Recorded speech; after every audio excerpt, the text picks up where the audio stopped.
So we're now on Daf Pei Gimel Amid Beis, and we're quoting the Shita of Rabbi Yotzi and Rabbi Shimon. Ein Adam Osa Davar Shein Shalo. Ruvain cannot generate an Iser on the Tvua of Shimon. However, as far as the Geffen is concerned, that was not an issue. The Geffen is certainly Asur, but as far as the Tvua is concerned, here we have the Shita of the dissenting view of Rabbi Yossi and Rabbi Shimon that hold Ein Adam Osa, I can't generate an Iser on your Tvua. And on this issue, Shmuel takes sides and he paskins like Rabbi Yossi, Ein Adam Osa Davar Shein Shalo. Now, conceptually, we have to redefine Kilayim because on a biological level, nothing changed over here. Whether it's the Geffen or the Tvua, they both became a Taroves and Kilayim, but yet it's not awesome. How can you tell me B'Mitzius it's Kilayim, but Al Pidin it's not awesome? So we see that Kilayim depends upon not the reality. It's not just simply looking at the mixture and seeing if they're growing together. There are other factors that have to go into the equation, and those are not logical, but halachic. Okay, now, what is Shmuel's opinion on Androginus and Arkava? And for the same token, what is Rav's opinion about Koshi and Kiddush? We have Shmuel paskening like Rabbi Yossi in Koshi and Kiddush. We have Rav paskening like Rabbi Yossi in Androginus and Arkava. But what about the flip side? Iboilu, but Androginus, that Rav paskening like Rabbi Yossi, Mali Amar Shmuel. What would Shmuel think about this? Would he concede to Rav that we paskin like Rabbi Yossi with regard to Androginus, or would he disagree with Rav? Toshma to Yomar Shmuel l'Ravanan leisa lebraisa makavi masnis. And Shmuel holds that we reject the brisa in favor of the Mishnah, accepting the Mishnah.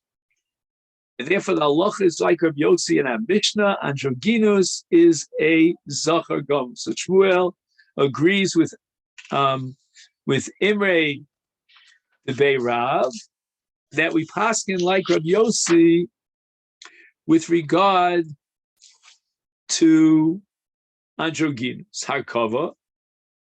Mali Omer Shmuel hold about Harkava. Does he agree with Rav that we paskin like Rabbi Yossi? Toshma di Omer le Shmuel Rav Hanan Tni Kiman di Omer Shlosha Shloshim. He does not accept the shita of Rabbi Yossi, which would be a chumrah here. You'd have to add 2 weeks to the 30 days, but rather he accepts the shita of Rabbi Yehuda, who holds that our covers ain't a koletes b'shlosha yomim, and therefore he adds 30 days to 3 days, and he gets 33 days. And as we saw earlier, we have to add the Tosefet Shvius, and therefore we have to abstain from Nitiyah as early as 33 days before Rosh Hashanah. Koshi. Now we go over to Rav. We had already recorded the sheet of Shmuel that with regard to Koshi, we paskin like Rabbi Yossi, the 2-week period of before Leda, to establish that the dam is Koshi is mafas Leda. Where does Rav fit into the equation? Teku. Gemara says we have no way of determining that. Kiddush, once again, Shmuel paskin in the case of Kilayim, like Rabbi Yossi, Ein Adam Oser Davar Shein Shalo. Mali Omer Rav. Does Rav agree to Shmuel that we paskin like Rabbi Yossi? Omer Rav Yosef Toshmati. Omer Rav Huna Omer Rav. Ein halacha ki Rabbi Yossi, meaning b'kiddush. But rather, Rav disagrees with Shmuel, where Shmuel paskins like Rabbi Yossi in Kiddush. Rav holds that halacha is not like Rabbi Yossi in Kiddush. Amalei Abaya, Abai turns to Rabbi Yosef, who had brought the words of Rav Huna in the name of Rav. My chazes to samchas aha smocha. The Omer of Adam Rav halacha Rabbi Yosef. Why is it that you rely on the tradition of Rav Huna in the name of Rav, to the effect that Ein Halacha K'Rav Yossi, why not rely on the tradition of Rav Ada in the name of Rav, that Halacha is K'Rav Yossi B'Kiddush?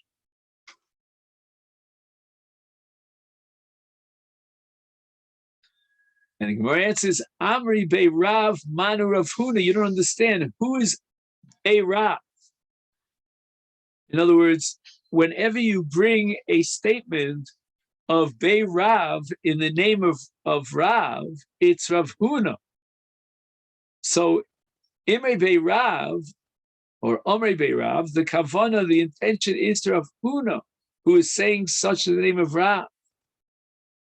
So earlier, we had Imre de Bei Rav, and there was a memra that according to Rav, halacha is K'Rav Yossi Bajoginus Ubar Kava, and Shmuel holds halachas K'Rav Yossi B'Kochi U'B'Kiddush Rav Huna. That statement that according to Rav, halacha K'Rav Yossi Bajoginus Ubar Kava, that statement should be attributed to Rav Huna. And according to Shita, we're going to clarify what is the opinion of Rav with regard to Kochi. Rav Huna Amar Ein Halacha.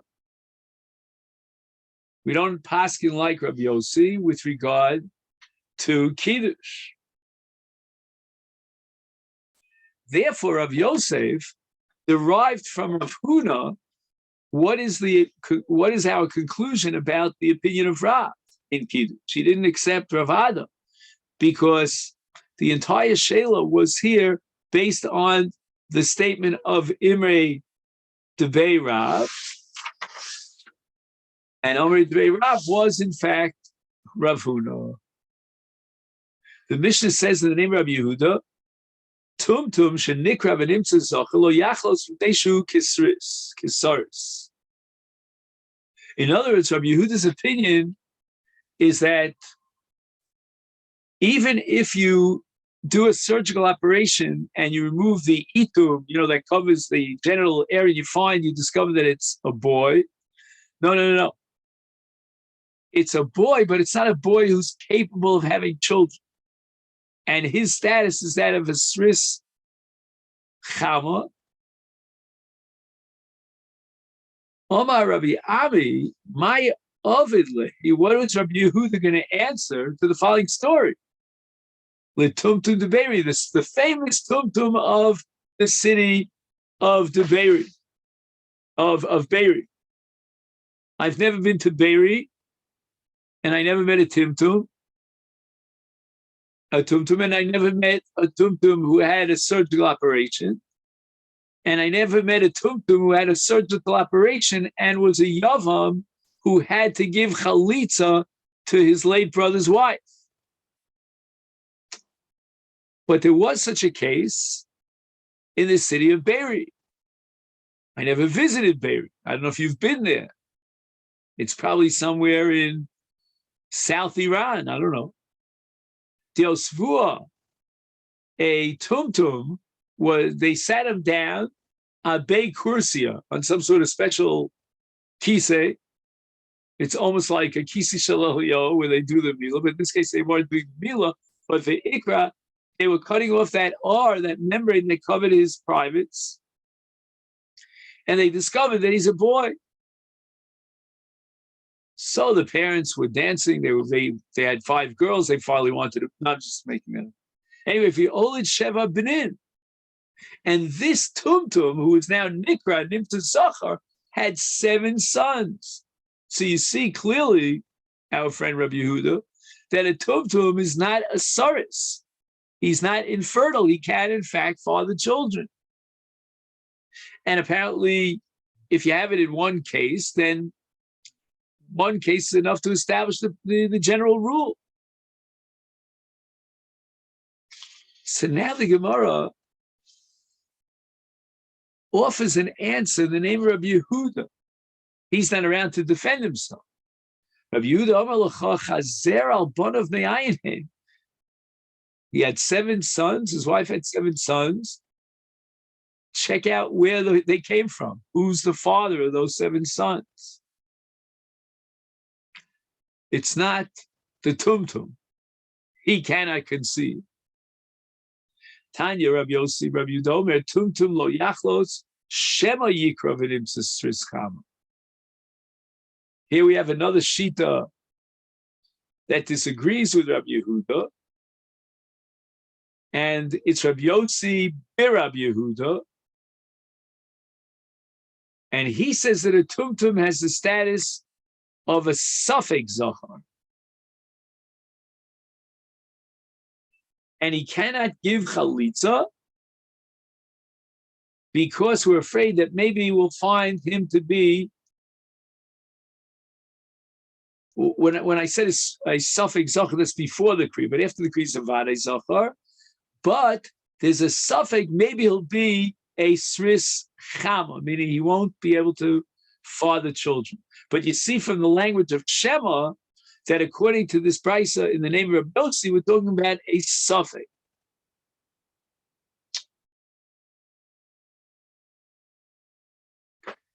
And then he says lo yachlos.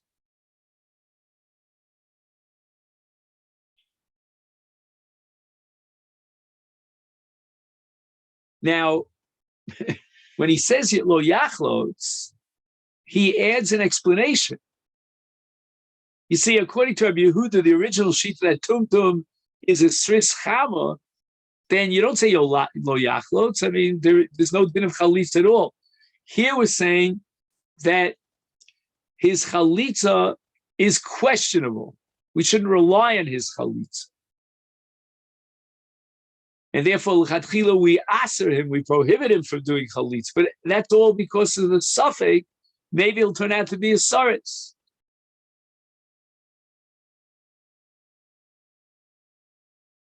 So we have here, according to Rabbi Yossi, a suffix saris. It's very interesting. We had a machlokes tanoim, whether an androgynous is a vadai or a suffix. Now we have a machlokes tanoim. No, I should say amoraim. Well, one time against an amora with regard to the status of a tumtum, is he a saris or not? So Gemara asks a kash on the brisa, Otu called the mikra zachar havi. Why does the brisa assume that a tumtum lo yachlos, meaning he's a male, but he shouldn't give chalitza because we have a suffix, maybe he's a saris? How do you know that he's a zachar b'chlal? Hachi kamar shevi yikara v'nimtza nekeva afilu nimtza zachar shema yimotzei srischam.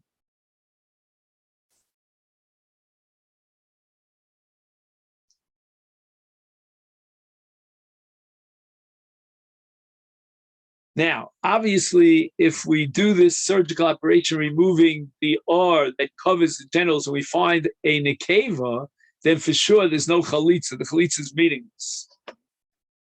However, if, let's say, the tumtum gave chalitza, we have another suffix, because even if we'll cut him open and we'll find it to be a male, he might be a sris chama. And therefore, Rabbi Yossi, Rabbi Yehuda, is not going to rely on his chalitza. First of all, it might be a chalitza of an nekeva, and secondly, even if it's a zachar, it might be a chalitza of a sris chama.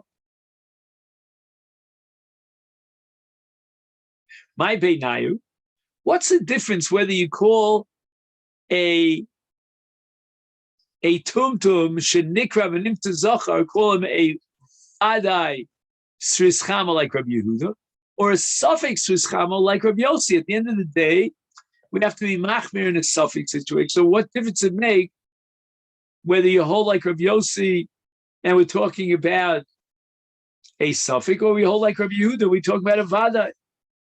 Omar Rava, and we're going to have a whole bunch of answers to this question. First is Rava, lifsol b'makom achim. Let's say that there were many brothers of the late deceased brother, and one of them is a tumtum, the others are not tumtum, but the tumtum went ahead and he did chalitza. And now the question is, do we have to recognize that chalitza, mitzad safek, and prohibit the other achim from doing chalitza? Because once one of the achim does a valid chalitza, that generates an isa on the other achim. We had a machlok straight shlokish and Rabbi Yochanan, whether it's an isa kares, whether it's an isa lav. But that's if we rely on the chalitza. Well, according to Rabbi Yehuda, we can't rely on the chalitza, because chalitza is what we call in Yiddish goldish mit goldish. It's worthless because he's a Sris Chama. Whereas according to Rabbi Yossi, we have to consider the possibility that he's not a Sris Chama, and if his chalitza is valid, and that would generate an isa, perhaps even an isa kares on the other brothers. Another nafkamina. V'lachlots shelo b'mokom achin ika beinayu. What happens if there are no other brothers? After one brother dies without children, his wife falls for yibum to this tumtum. And there are no other brothers. He's the only act in town. So according to Rabbi Yehuda, these are Sris Vadai, then there's no need for chalitza. She doesn't need chalitza. From the other achim, well, there are no other achim. But from him, he's a Vadai Sris Chama. According to Rabbi Yossi, Rabbi Yehuda, she will require chalitza lechumra, because maybe this fellow is not a saris, and he's the only brother alive. He's going to have to give a chalitza. She can't get married because maybe he's not a Sris Chama.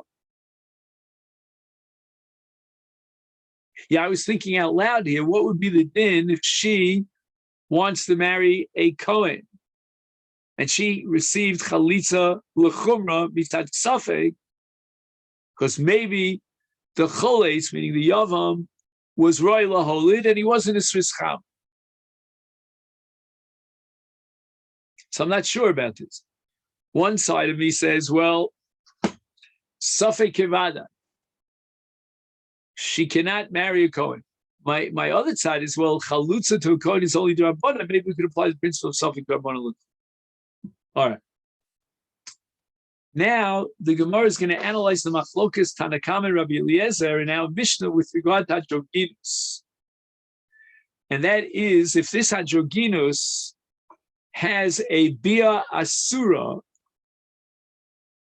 for which, let's say, had a relationship with an Eish, so he would be Chayiv Skila, let's say. Omer Rav Shmuel, Bar Yehuda, Omer Rebbe, Abba Achua, the Rabbi Yehuda Bar Zavdi, Omer Rav Yehuda. Then finally, after the whole Chad Gadya, Omer Rav, androgynous Chayovin Olav Skila Mishtei Makomos. So Rav is claiming, and we'll soon see that there's a machlokas tanoim about this point, that the androgynous who has two sets of genitals, he's got the female and the male, and he has a bia surah, and this chiyuv skila applies mishtei hamakomos, which means that if let's say the bia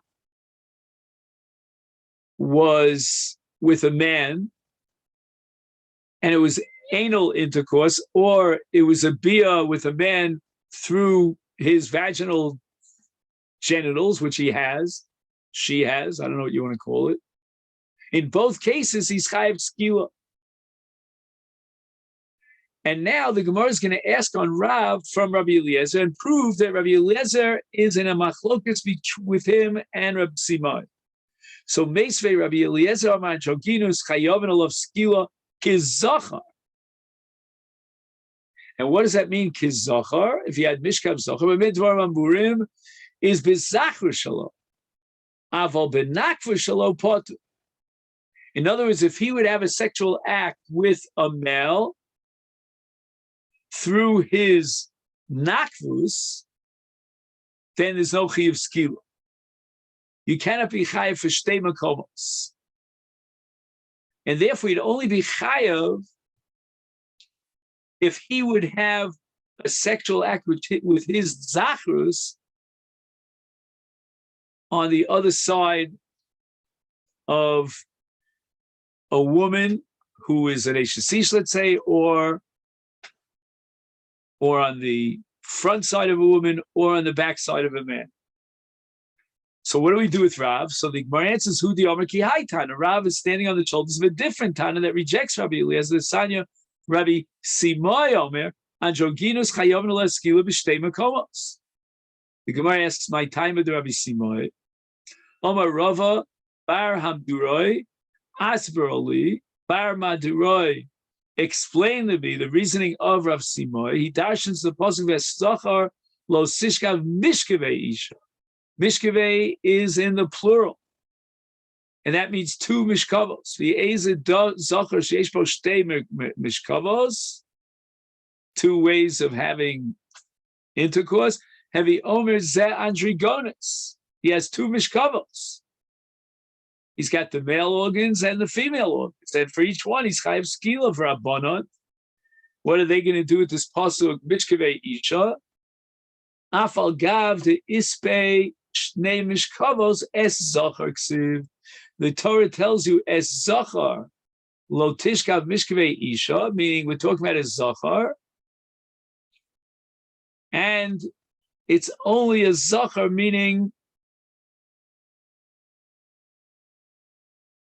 that the shtei mishkavos applies to a zachar.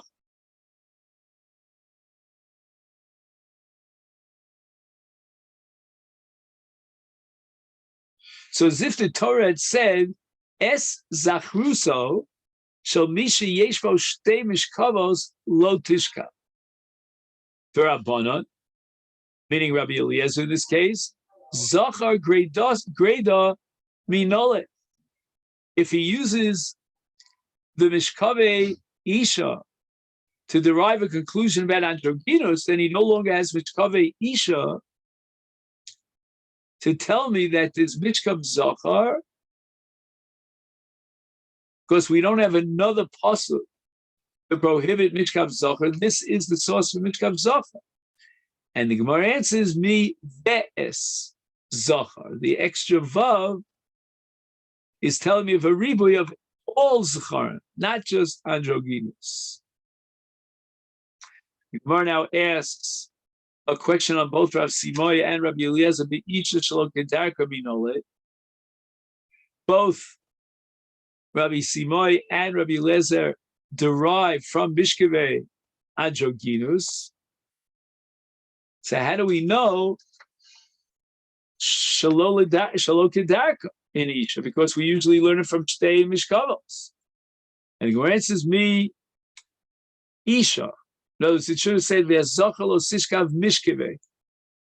And yet it adds the word mishkevei Isha, and the extra Isha is telling us Shalo Kedarka, that an Isha also has Shtei Mishkavos. Omer Rav Shizvi, Omer Rav Chizda, Lola Kol, Omer Rav Eliezer, Androginus, Zachar Mi'al Yehu. This classification of Androginus as a Zachar Gamur is relevant to certain areas of halacha, but not to other areas of halacha. And in other areas, Rabbi Eliezer would agree that the status of an androgynous is a safek. Imata Omer came, if you were to come to the conclusion that the status of an androgynous is like any male, and for all dinim, then b'mukdashim, if a man was magdish a behema, and the behema itself is androgynous, is yigdash, he will be sanctified with tushsa guf, like any behemoth's hegdish tmima, which is kshera lekarva. Because if you're going to tell me Zavadi Zachar, so he has the status of Behemo Zachar, which means it's Royal Mizbeach. No, we know that this is not so. There's no Kedusha on a Behemoth Adrigonus. Uminol to low kaddish. How do you know if you were magdish b'kedusha guf on a behema which is on a jonas? It's not chal. The kedusha is of chala. The Tanur Rabbanan we learned in a brisa. Now this brisa, just by way of introduction, addresses the issue of malika in Ophos, in the Migdash. And malika of Ophos in the Migdash is a substitute for shchita bigvulit outside the Migdash. And normally an animal that dies without shchita is an avela, but not in this case of an oaf that died without shchita, but rather with malika in hegdesh, and it's not a nevela. Now, what's the difference between an avela and a shchuta? In other words, when you establish that in the case of malika of an oaf in the Migdash, it's like shchita, minaf gemina. In other words, does it have any bearing on the definition of nevela? And the Gemara points out that there's a separate halacha of nevela metama b'beis habliya. The Torah establishes that when you swallow the nevela of an oaf, even though it's a kosher bird, then you contract tumah. And at what point do you attract tumah? Do you now this tumah is tumas begadim, is when it becomes a nevela b'beis habliya. But if a person would eat an oaf that was shechted properly, then his begadim are not tmein. But if, on the other hand, he ate a nevela of an oaf tar, then once the nevela hits his beis habliya, it's metami his begadim.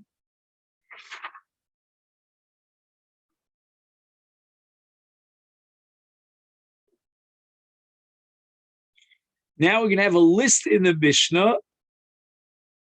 of birds that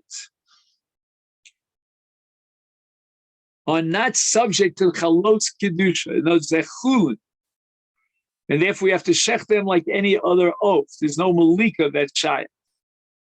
Hanirva. Now, nirva means that a woman somehow, I don't know exactly the biology of, but she had a relationship with an oaf. The other way around, rovea is not possible. An oaf cannot be rovea. It could be a nirva. Hamukta. So that means you designated a bird for tikrovis avodah zarah. Vea nevad, a bird that was worshipped as a deity. Va'esnan, which means a bird that was given to a zona as payment for haznus. Mechir kelev means a bird that was swapped for a dog. Tumtum.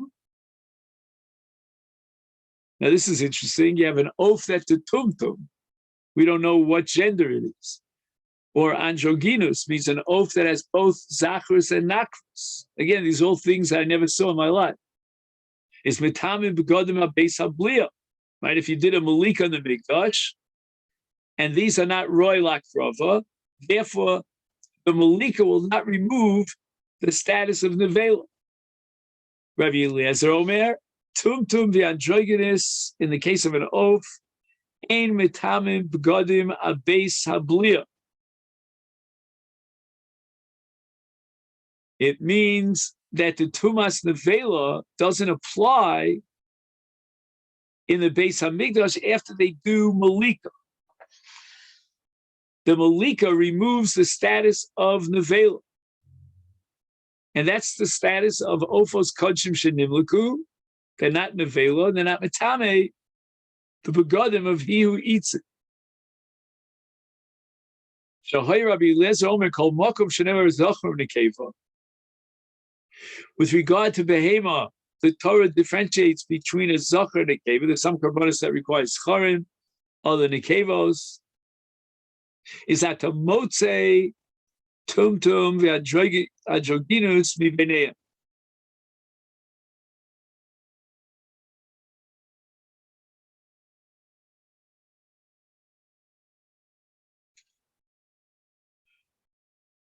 So in the case of oaf, there's no difference between an oaf zachar and an oaf nekeva. They're all the same.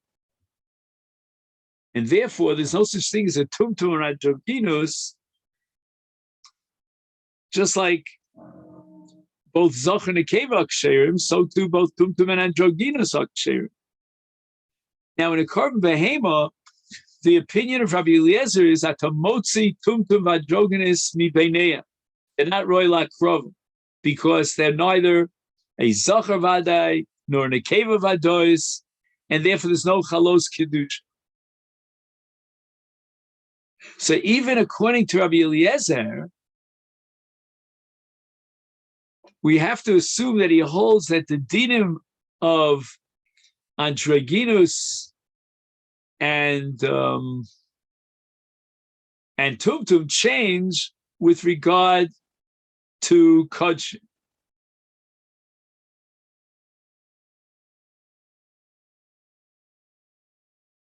Omer Rav Nachman bar Yitzchak afanan lamitnina.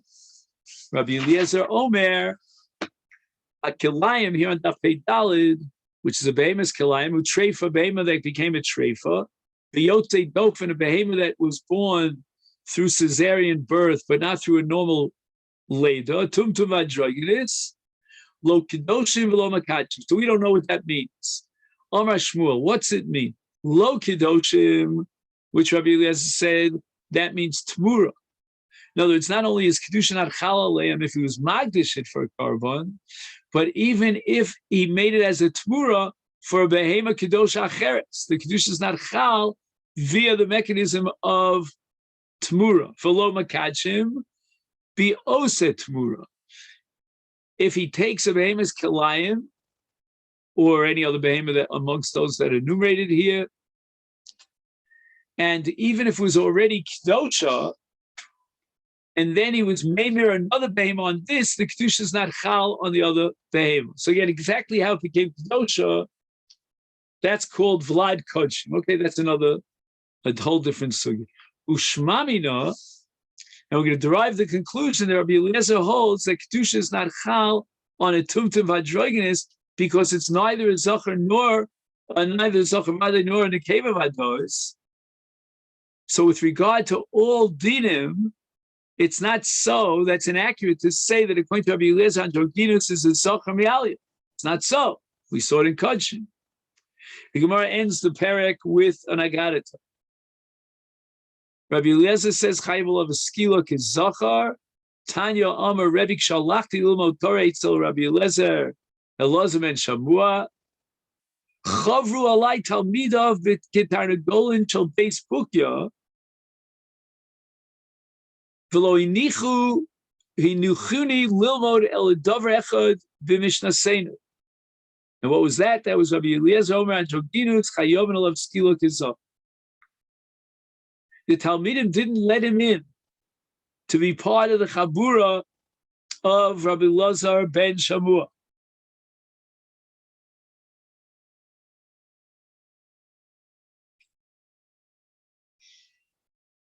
And apparently they were choshesh for what's called almanas lekanta, that maybe he wanted to join the Chabura because he wanted to slug them up and disagree with them and so forth and so on.